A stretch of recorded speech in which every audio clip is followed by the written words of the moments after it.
वक्रतुंड महाकाय सूर्यकोटि समप्रभा निर्विघ्नं कुरु मे देव सर्वकार्येषु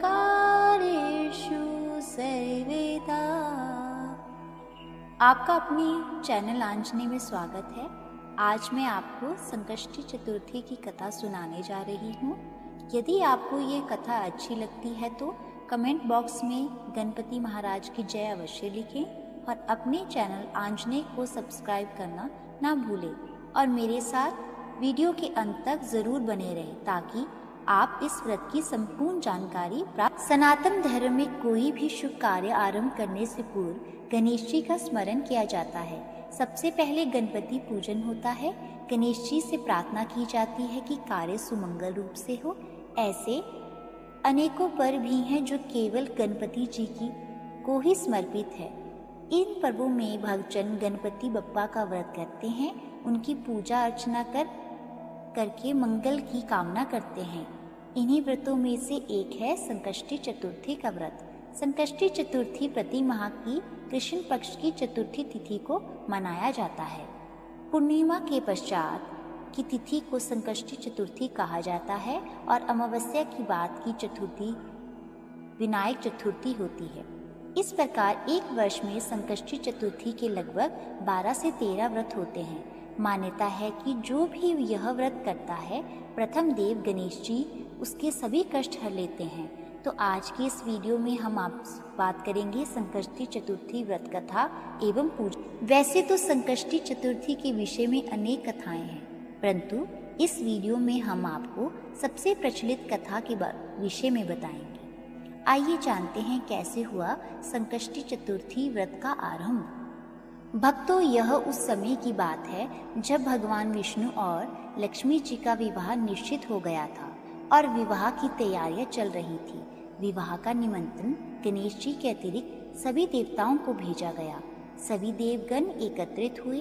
बारात प्रस्थान के समय जब श्री गणेश जी को नहीं देखे तब सभी देवताओं ने आपस में बात की कि गणपति जी तो नहीं दिख रहे, उन्हें आमंत्रित नहीं किया गया क्या, वे आए नहीं। सभी इस बात पर चर्चा करने लगे। कुछ ही समय में यह बात समारोह में उपस्थित सभी लोगों के बीच फैल गई। सभी देवता आश्चर्यचकित थे।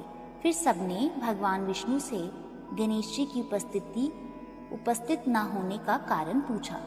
भगवान विष्णु ने कहा कि हमने गणेश जी के पिता महादेव शिव को निमंत्रण भेजा था। वे एक ही परिवार के हैं। यदि गणपति जी आना चाहते हैं तो पिता के साथ आ सकते हैं। एक ही परिवार में 2 निमंत्रण क्यों भेजना? और वैसे भी उनके एक दिन का भोजन 1.25 मन मूंग, 1.25 मन घी, 1.25 मन चावल और 1.25 मन लड्डू है। कहीं और जाकर इतना खाना अच्छा नहीं लगता।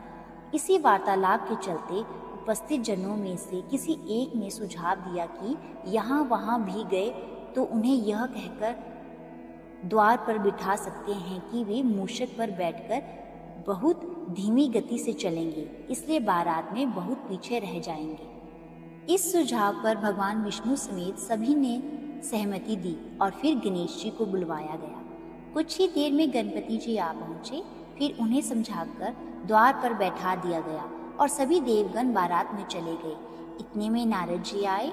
उन्होंने देखा कि गणेश जी तो द्वार पर बैठे हैं और अन्य सभी देवता बारात में गए हैं।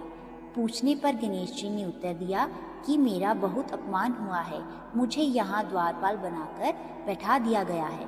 तब नारद जी ने गणेश जी को सुझाव दिया कि आप जल्दी अपना मूषक सेना को भेज दीजिए। वो बारात से आगे पहुंचकर रास्ता खो देगी, जिससे बारात में चल रहे वाहन धरती में धंस जाएंगे और बारात आगे नहीं बढ़ पाएगी। गणेश जी ने ऐसा ही किया।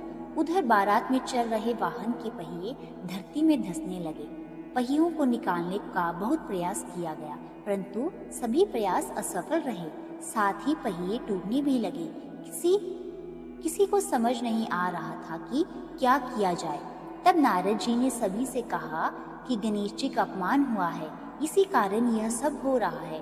अब वे ही सब कुछ ठीक कर सकते हैं, इसके अतिरिक्त और कोई उपाय नहीं। यदि मंगल से ढंग से सभी कार्य संपन्न करने हैं तो उन्हें मनाकर यहाँ बुलवाना चाहिए।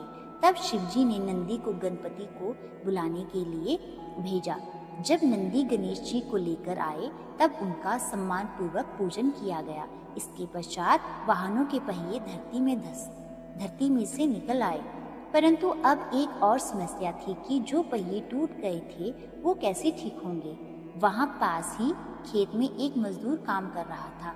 उसे बुलाकर पूछा गया, क्या वो पहिए सुधार सकता है? उसने कहा, हाँ, वह यह काम भी करता है। तब गणेश जी का नाम लेकर अपना कार्य आरंभ किया। पहिया ठीक करने के पश्चात उसने सभी से कहा, आप सब ने सर्वप्रथम गणपति जी का पूजन नहीं किया होगा, इसी कारण यह समस्या आई। इस जगत में तो सभी गणपति का नाम लेकर ही कार्य आरंभ करते हैं, तो आप तो फिर भी देवता हैं, आप उन्हें कैसे भूल गए?